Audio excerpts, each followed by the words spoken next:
m4v News Channel 5. Leukemia, a cancer of the blood and bone marrow. According to St. Jude's Children's Research Hospital, about 3,000 children and teens are diagnosed each year in the U.S. At Palm Beach Children's Hospital, they have 25 to 30 new pediatric cancer diagnoses each year. And we're following a local family through their leukemia journey after their 2-year-old son was diagnosed with leukemia. His name is Tobias. And they are sharing their pain, their hardships, and their courage in hopes that their story can help another family. No, not again. There are good days and bad days. Some days he just wakes up and cries all day. But today is one of those good days in Tobias's world. With his mommy, Charity De Leon, by his side, he happily sits under his avocado tree. We do a lot of, well, we used to before he got sick, do a lot of barefoot walking outside, a lot of grounding. But his skin peels now. Their new normal is anything but normal. Wow, I love this move. And his hair's growing back light brown, and his hair was jet black before. Last fall, Tobias got sick. It started with flu-like symptoms. And then we started noticing a lot of bruising. He didn't want to eat anymore. All he wanted to do was nurse. The devastating diagnosis came last December. It just felt like my whole world caved in. And I was in shock. B-cell acute lymphoblastic leukemia is our most common diagnosis in children. Dr. Matthew Ramirez is a pediatric hematologist oncologist. The toughest part is the new diagnosis, talking to the family. He's part of a team of doctors at Palm Beach Children's Hospital caring for Tobias. Charities turned to social media to share every step of their journey with leukemia. It's a free cut now. It's a free cut. I saw you shaved your head. I did. And Why did you do it? Maybe my way of having some control, to be in solidarity with him. He looked in the mirror and he looked at me and touched my head and said, "Mommy, like me." And in that moment, I knew that I did the right thing. Part of doing the right thing is bringing awareness.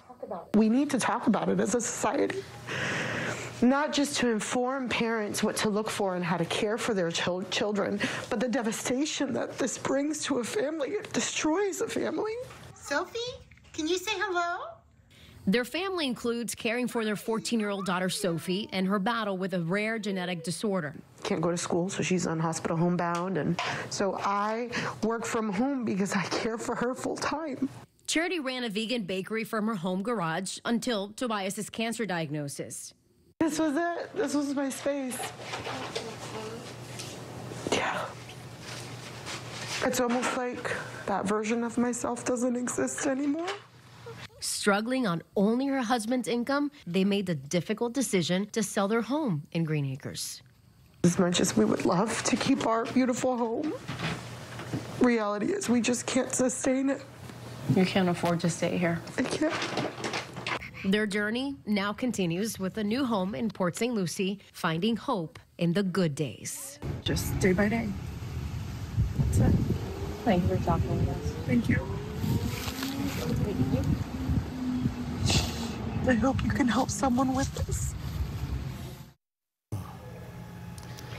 It's tough. Yeah. You know, she says, what can I do? I mean, do I want to fall apart? Of course. But she says, I've got to stay strong, you know, for Tobias, for the entire family. And she also mentioned it's a diagnosis that the entire family gets because they're all affected by it. Well, you know, such an eloquent description of that, Honey. First of all, to see their courage, we see the pain, we see the suffering, and it's the entire family that deals with that, not just one person. And our hearts go out to them. Resource-wise, though, do they have at least some semblance of a network right now? That that's the other takeaway I had from the story. Right, but the chemo is so aggressive, and there's so many side effects, and it is so expensive that the family needs any little bit of help they can. They need that network to be bigger. Absolutely. So they do have an Amazon care and wish list for diapers, wipes, things like that. And this was actually a picture from Monday that Charity shared with me.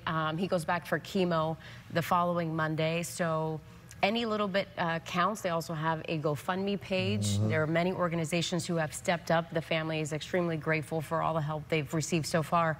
But as you know, in today's day, your check just doesn't go as far as it used to. And they're living, you know, on one income. So Just, you know, my heart goes out in prayers. All help is welcome. It's Absolutely. a reminder of the hardships, the challenges, and the courage of families trying to cope with those challenges. And a story we will continue to follow. Absolutely. If we lose Winn-Dixie, that's just one less choice.